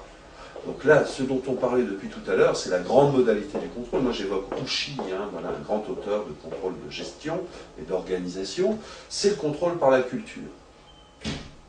On existe en tant qu'organisation parce qu'on partage une même culture et au travers de cette culture et de ces manifestations, on va pouvoir influencer les autres et avoir une direction relativement homogène dans nos comportements. Donc l'organisation, c'est un système de coordination, c'est un système de contrôle, et ça va être aussi un système qui maintient la cohésion, c'est-à-dire l'adhésion. On n'appartient pas à une entreprise pour son plaisir, on y appartient parce qu'on est rémunéré. On n'appartient pas à une association uniquement par son plaisir, mais parce qu'on y obtient des gratifications, des compensations. Donc, si on n'a pas d'organisation, de mouvements sociaux qui sont capables de se cristalliser en une institution, c'est-à-dire quelque chose qui est capable d'assurer sa propre production, il n'y aura rien avec les réseaux sociaux. Alors, est-ce qu'il y a des menaces pour les entreprises organisées mode XXe siècle? Est-ce qu'il y a des menaces identifiées en disant, voilà, si vous ne changez pas en profondeur de telle manière, votre survie n'est pas assurée. Est-ce que ça, on peut déjà identifier ça? Pour prolonger la question que vous posiez en termes de réaction du consommateur à l'entreprise, c'est quand même assez frappant, c'est que dans l'histoire du marketing, l'exemple probablement le plus spectaculaire d'une véritable insurrection des consommateurs contre une marque, je pense qu'en termes de nombreuses protestations et d'impact sur la part de marché et le chiffre d'affaires, c'est l'épisode historique du New Coke aux États-Unis autour de 1983 ou 84, quelque chose comme ça. On n'avait pas Internet à l'époque, il n'empêche que là on a une marque emblématique qui, sans le savoir, avait en face d'elle justement une institution des consommateurs qui tout simplement se rassemblait autour des fonctions symboliques de la marque. Et le jour où la marque a cassé ces fonctions symboliques, du jour au lendemain, on a assisté à ce mouvement absolument extraordinaire de protestation des consommateurs. Donc quand on connaît la suite, le New Coke a abandonné sans gloire quelques semaines après, et la marque Coca-Cola, la première marque mondiale, subissant un échec marketing historique. Ça rejoint la question que vous posez à l'instant. Qu'est-ce qu'il y a de nouveau aujourd'hui? Pas grand-chose, si ce n'est le fait que désormais, n'importe quelle marque peut être exposée en quelques heures à un phénomène comparable. C'est-à-dire que même si je suis une petite marque nationale, je peux d'un seul coup être confronté à un raz-de-marée en quelques heures à travers les réseaux sociaux. Mais le raz-de-marée ne se déclenchera pas tout seul. Et je crois que là on reste sur des invariants, et il faut se demander quels sont les motifs qui peuvent justement pousser les consommateurs à déclencher ce type de mouvement. Alors, ces motifs? C'est des motifs qui restent là encore au cœur du marketing, c'est-à-dire la marque rompt la convention à laquelle on faisait référence tout à l'heure. Je suis lié à une marque par une convention. Cette convention, elle repose sur des bénéfices fonctionnels. Je suis très en colère après la SNCF parce que mon train n'est pas à l'heure. Je suis très en colère après EasyJet parce qu'ils ne veulent pas rembourser mon billet. Ça, c'est fonctionnel. Je suis très en colère après une marque Starbucks parce qu'elle change son logo. Je suis très en colère après une marque parce qu'elle a pollué la côte bretonne. Et tous ces événements, toutes ces ruptures de la Convention, fonctionnelles ou symboliques, peuvent déclencher une riposte violente. Ça a baissé le seuil de réaction en quelque sorte. La menace est plus facilement...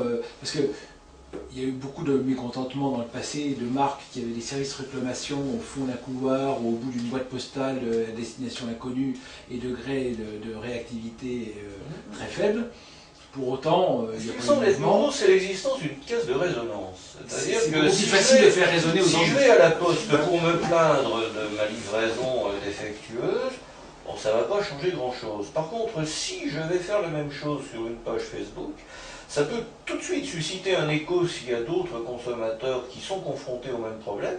Et alors là, ça peut prendre tout de suite une ampleur considérable. Parce que mes débats sont passés de débat one-to-one entre un consommateur et un one-to-many. Et surtout d'un débat public. Ouais, c'est que c'est pas too many, c'est de débat one-to-one avec 3000 ou 300 000 ou 3 millions de spectateurs.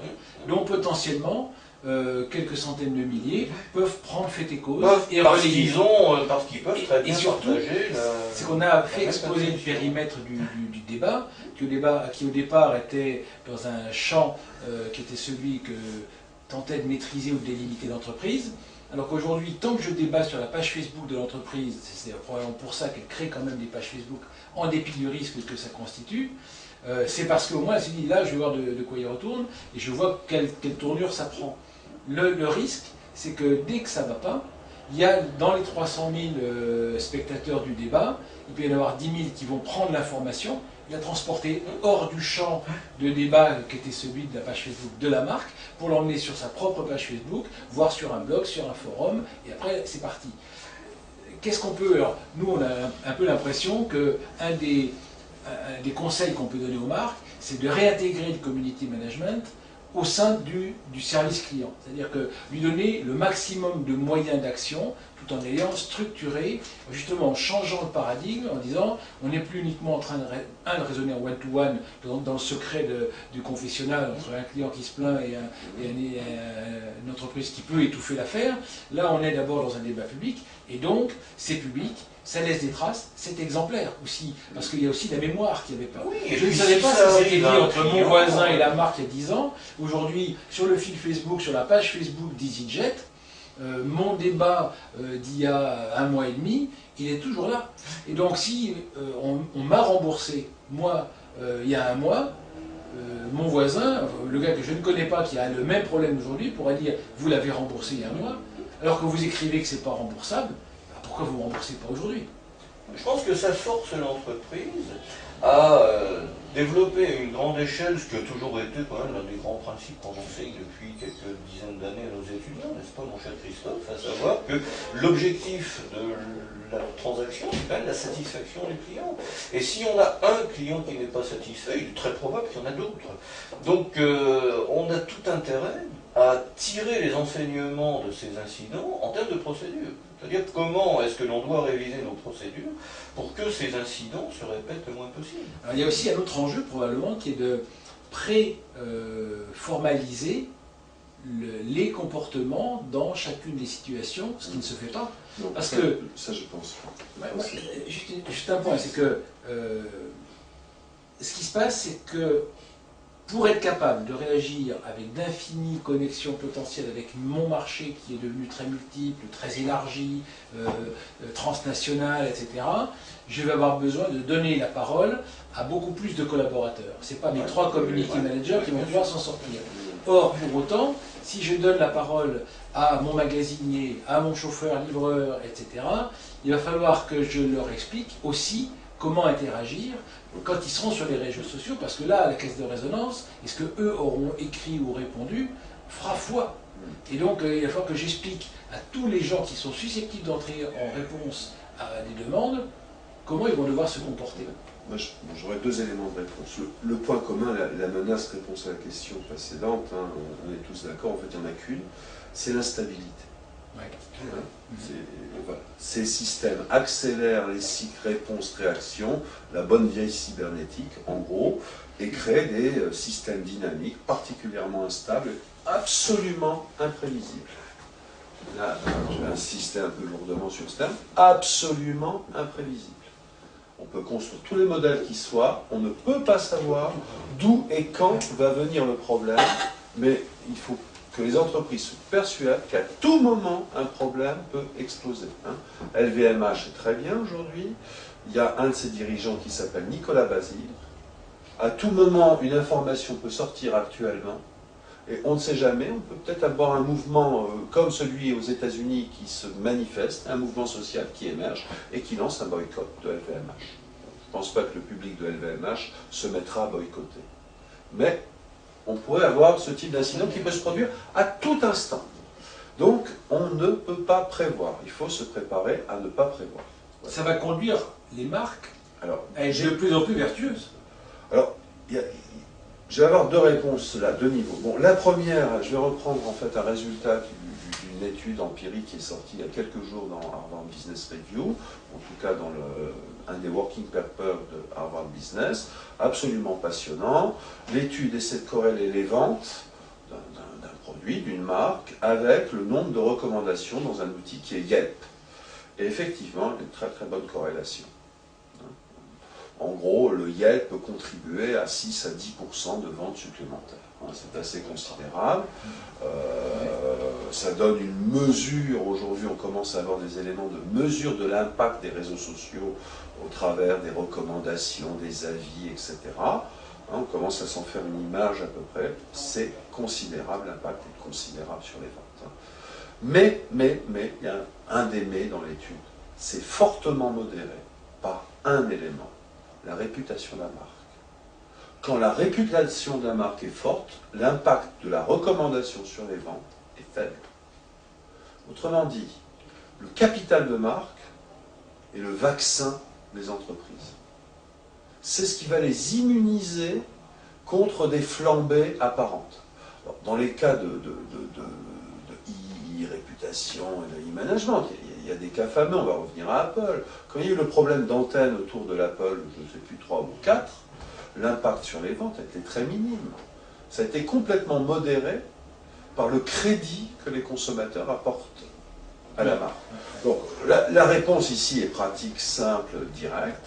Si vous voulez vous prémunir contre des emballements du marché de l'opinion, il n'y a pas d'autre solution que de construire des marques fortes, des marques légitimes, c'est-à-dire auxquelles l'ensemble de la société donne le droit d'agir de la manière dont elles agissent.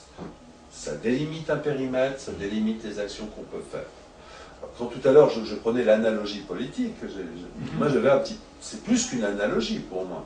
C'est qu'il faut penser le marché comme une arène politique où les marques sont des acteurs souverains qui doivent maintenir leur souveraineté en préservant leur légitimité. Il faut s'interroger sur, comme Weber, aux sources de quelles sont les sources de la légitimité des marques, et clairement la satisfaction en est une.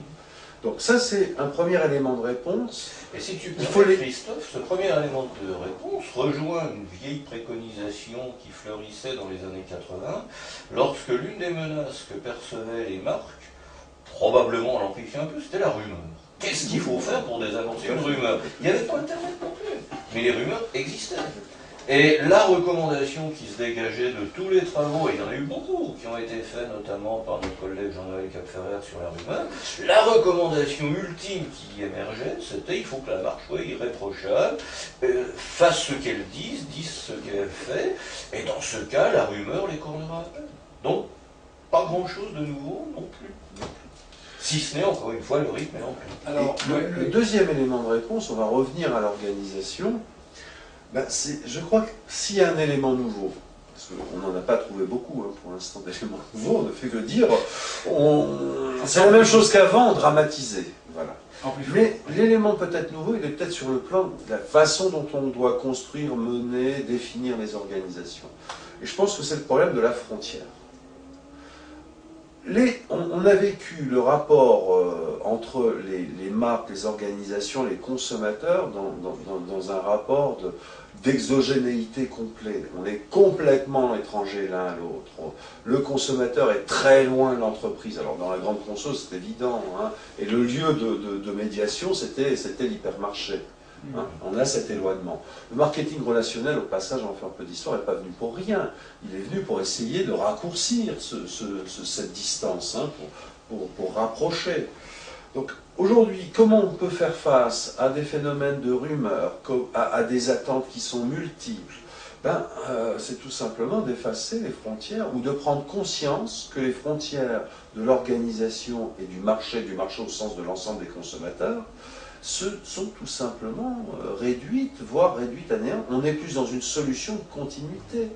Les leaders d'opinion ou les fans de marque, ce petit monde qui se rassemble quelquefois sur des pages Facebook, je ne prends pas les grandes marques, hein, mais quand ils sont des petits nombres, ou qui suit sur un fil Twitter, ce qu'on appelle ces avocats de la marque, un brand advocacy, l'ensemble des personnels qui sont négligés quand même aujourd'hui. Tu connais bien dans le domaine de la relation client. Moi, je suis quand même stupéfait de voir que dans les banques, depuis 5 ou 10 ans, on a baissé le niveau de recrutement en termes de qualification. Ça veut dire qu'on prête moins d'importance au front office, aux vendeurs. La distance qui existe entre les fans, les habitués, ceux qui fréquentent, et les vendeurs, elle est quasiment nulle. Le point de contact, on est dans une continuité. Donc l'organisation, il faut la penser, il faut penser à repousser les frontières et à inclure les clients. Les programmes de fidélisation, les a traités soit sous la forme d'une carte, j'ai vu ça ce matin, réunion de distributeur à la tribune. Oui, programme de feed, non, pas programme de carte de feed, non, moi j'ai dit programme de feed. Programme de feed, c'est pas simplement récompenser mécaniquement, c'est créer des clubs, c'est faire en sorte qu'on ait une partie des consommateurs qui fasse partie intégrante de l'organisation, on le fait en B2B. Une société comme ça a bien ses clubs utilisateurs depuis longtemps. Donc les utilisateurs contribuent directement à la conception, à l'utilisation, à la façon de penser les produits. Donc si on raisonne une organisation qui a on va dire des frontières repoussées et des frontières un peu moins douanières, un peu moins de portes. Beaucoup plus poreuses. Beaucoup plus poreuses. On va se poser la question de l'interaction et de quels sont les messages en interne, bon vieux marketing interne, qu'on diffuse auprès de l'ensemble de ceux qui sont en contact direct avec les consommateurs, leur donner des règles d'engagement, ça c'est les règles du community management, des règles d'engagement pour savoir jusqu'où ils peuvent aller, où est-ce qu'ils doivent s'arrêter, quelles sont les valeurs à défendre, quelles sont les procédures, mais pas trop au sens procédurier, mais simplement prévoir l'action qui va les renvoyer vers des niveaux plus élevés de l'organisation et qui fasse qu'on ait une fluidité. Et ça, ce sera le seul moyen de faire face à l'imprévisible par ce qui est un très beau thème en théorie des organisations depuis 10 ou 20 ans, qui est l'improvisation. On en discutait en préparant la réunion. On voit bien un monde de management qui s'appuie sur un management par la performance, qui multiplie les indicateurs, qui cherche absolument à réduire l'imprévisible en ayant des chiffres qui généralement sont idiots, ne prédisent rien. Maintenant, il faut accepter le fait qu'on est face à l'inconnu et que face à l'inconnu, il n'y a qu'une seule qualité qui permet de résoudre les problèmes, c'est le sens de l'improvisation. Mais comme en jazz, comme en musique, une improvisation, c'est quelque chose de très bien préparé. Le management stratégique a évolué dans ce sens. C'est-à-dire que lorsqu'on enseignait le management stratégique il y a 30 ans, on était sur des modèles déterministes. C'est-à-dire qu'on partait de l'hypothèse que le marché évoluait peu, qu'on pouvait partir d'une analyse du marché et construire une stratégie pour 10 ans. C'était les modèles de planification. Le grand thème dominant aujourd'hui dans le management stratégique, c'est la notion de stratégie émergente. C'est-à-dire que l'organisation va procéder par essai-erreur, et l'hypothèse, c'est qu'elle corrige les erreurs suffisamment vite pour pouvoir jouer le coup suivant. Bon, je crois que dans la stratégie marketing, on a exactement le même mécanisme. On ne peut rien prévoir. On est dans un environnement qui est tellement fluide, tellement instable qu'on ne peut rien prévoir.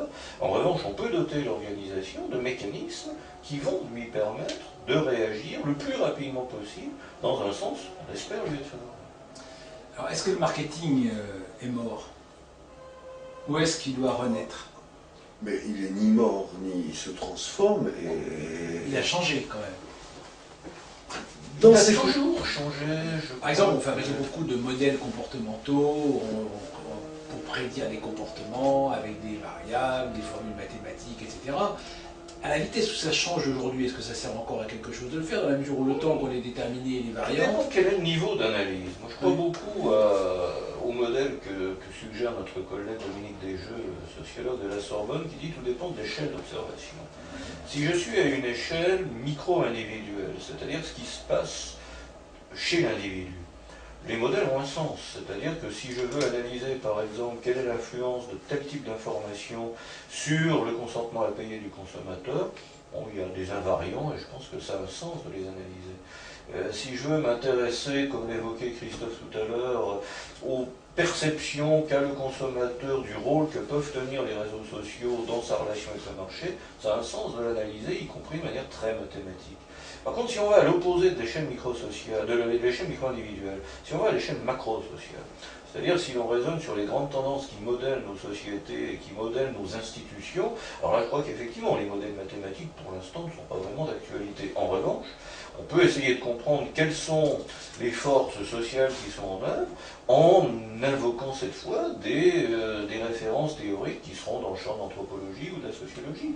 Je crois que le marketing, depuis que la notion existe, il y a presque un siècle, il a considérablement élargi sa palette de sources de réflexion théorique.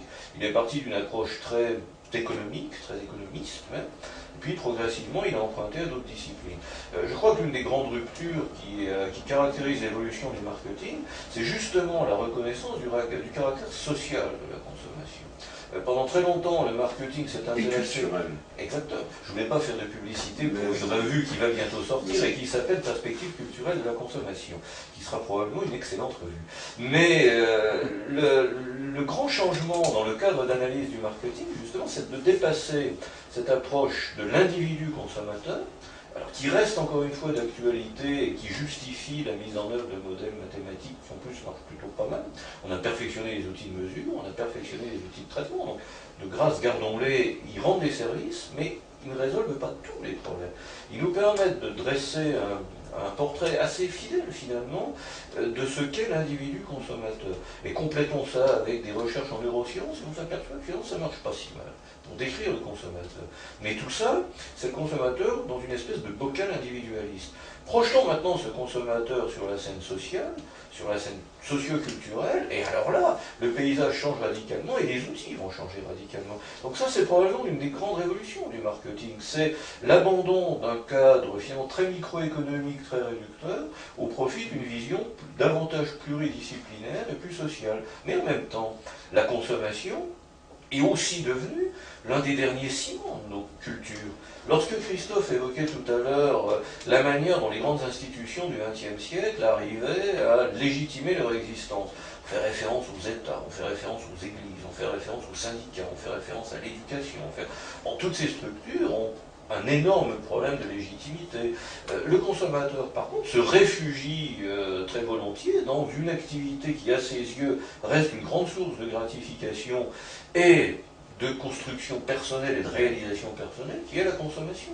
Donc la consommation a changé de statut, il est donc assez logique aussi que le marketing ait changé à la fois de grille de lecture et d'outil d'analyse.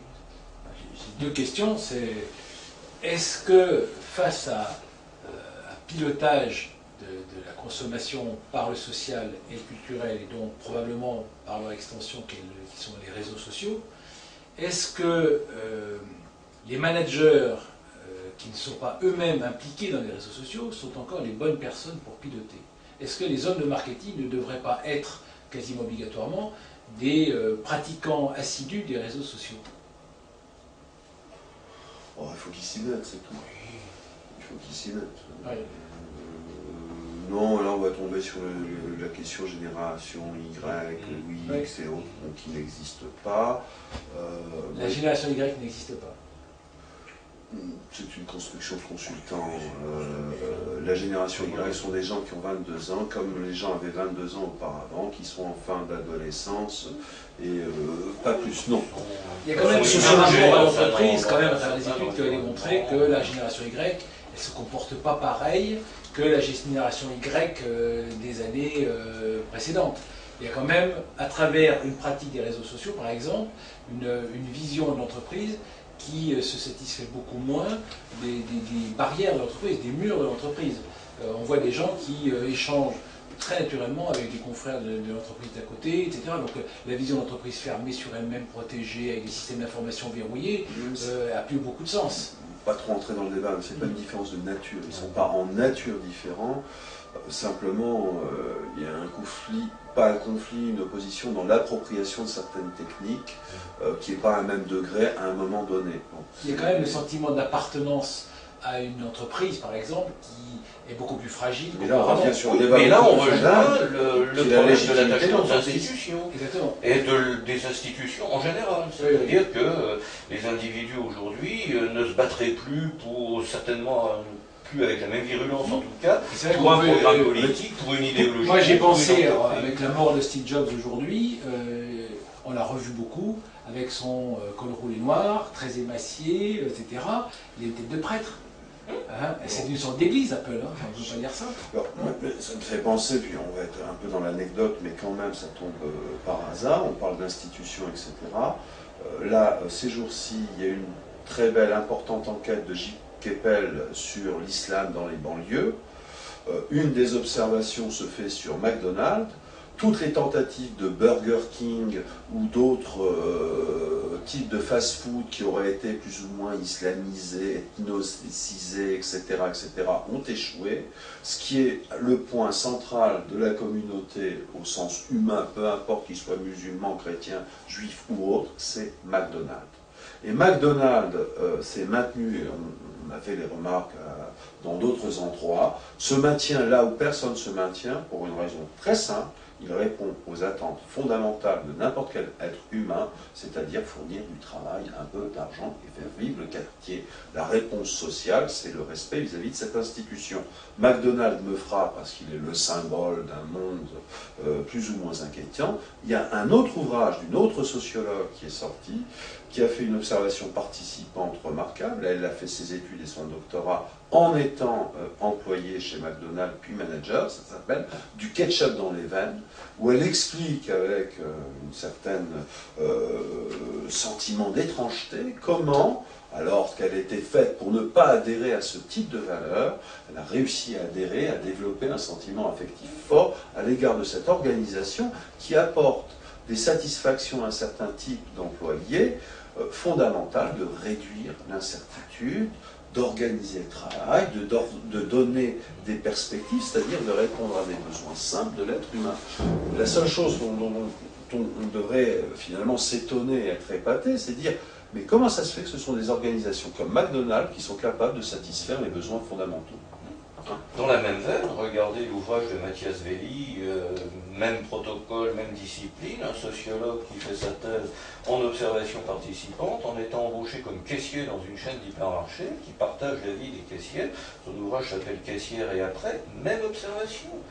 On prend une fonction qui, en apparence, est la plus ingrate possible, et on découvre une population qui arrive à nouer des relations communautaires extrêmement fortes, et qui ne changerait rien à aucun prix.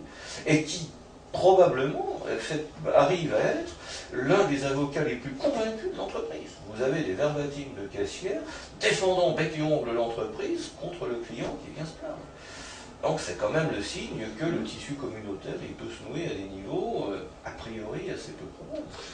Pour revenir à ce débat des générations, on voit faux débat qui n'existe pas, ce qu'il faut aussi considérer, par exemple, parce qu'on crée on a besoin de stéréotypes. Le problème, c'est qu'on est victime de phénomènes sociaux qui est la création de stéréotypes. Génération Y, c'est un stéréotype qui est construit par une population qui se sent menacée, pas par les jeunes, mais simplement directement parce qu'il y a des menaces sur l'emploi, parce qu'il y a des menaces sur les carrières, parce que quand on est universitaire comme moi et qu'on voit des gens de 45 ans tourner autour de l'université en se demandant vous n'auriez pas un poste d'associé, alors qu'ils sont des cadres en pleine expansion, mais non, ils n'ont pas de perspective. Alors effectivement, ils ont des sentiments de menace, et quand on a un sentiment de menace, on a tendance à catégoriser. Donc la génération Y, pour moi, c'est beaucoup plus l'effet d'un malaise social dans les organisations que correspondant à l'existence d'une espèce de mutation de l'humanité. À l'envers, moi j'ai envie de défendre une idée. On ne doit pas penser que les gens qui ont, on va dire, plus de 50 ans dans les entreprises sont has-been. Il y a parmi eux des gens qui sont has-been, et il y a des gens qui ont cultivé ce goût-là. J'en ai encore vu un ce matin, assez intéressant, l'ancien patron d'Ingenico, et qui a l'âme d'une start-up. Hein. Ces gens-là, il faut bien se réaliser une chose. Moi, je les appelle les Digital 60s. Je ne parle pas des 50 ans, je parle des 60 ans. Les Digital 60s. Cette génération-là est absolument extraordinaire. Elle a découvert l'informatique à la fin des années 70 sur carte perforée. Elle est passée sur les PC. Elle est celle qui a la plus grande culture digitale aujourd'hui, pourvu qu'elle ait continué à travers les générations technologiques. Cette génération-là est prête complètement à comprendre. Simplement, dans la même génération, coexistent des gens qui en sont restés à des modes de travail, ont confié à la secrétaire la tâche de taper, puis de faire les mails, etc.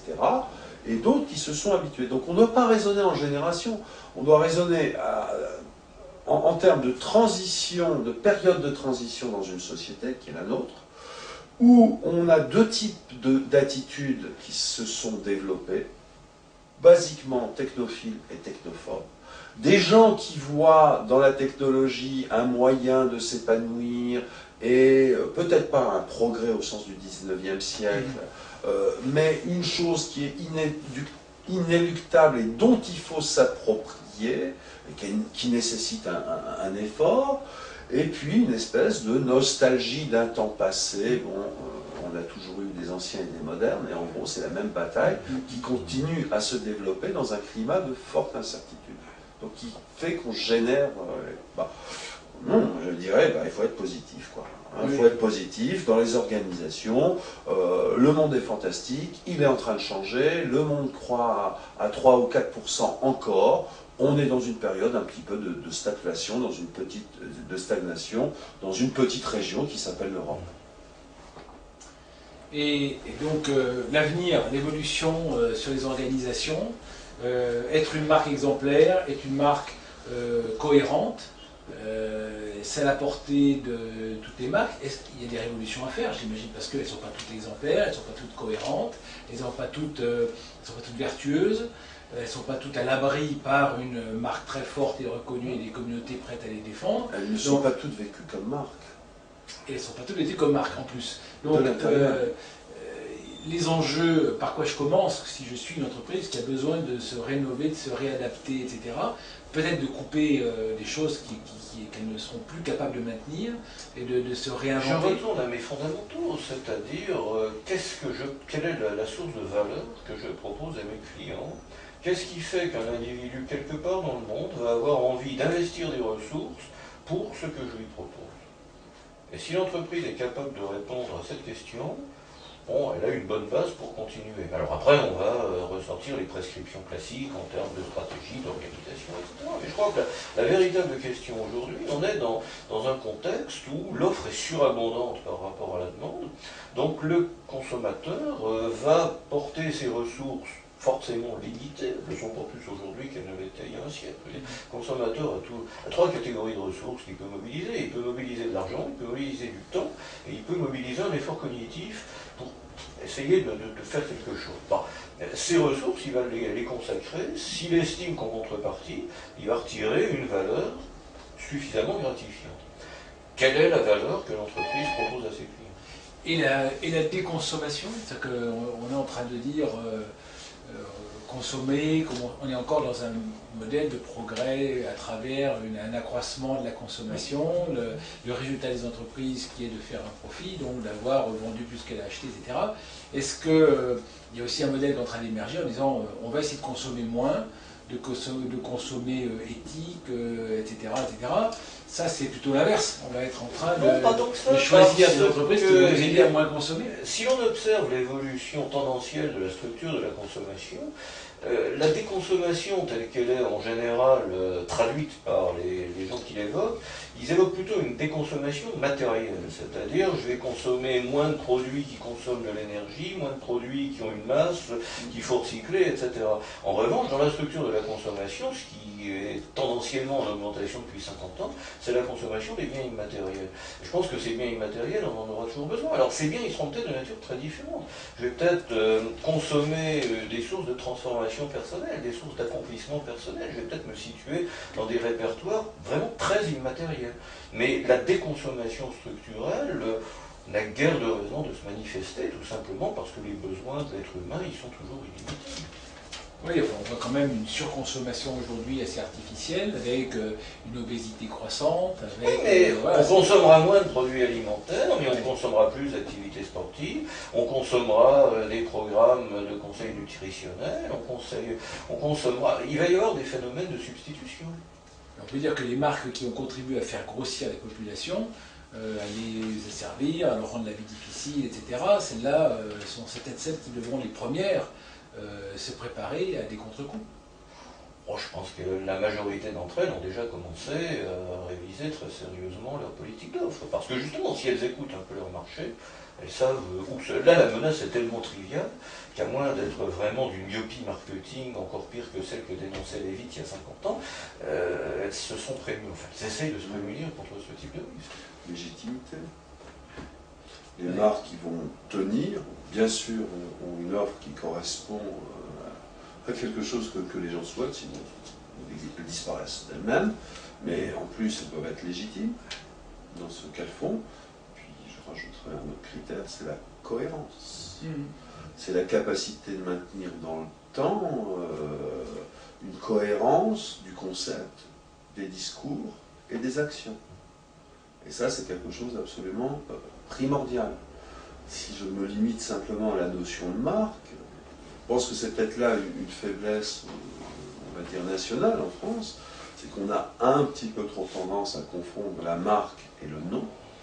On a un peu trop tendance à confondre la marque et les attributs, et à ne pas se rendre compte que dans notre société, la marque est un objet culturel, comme les autres, qui vit d'autant qu'elle a un sens dans l'esprit de chacun, même pas des consommateurs, des citoyens.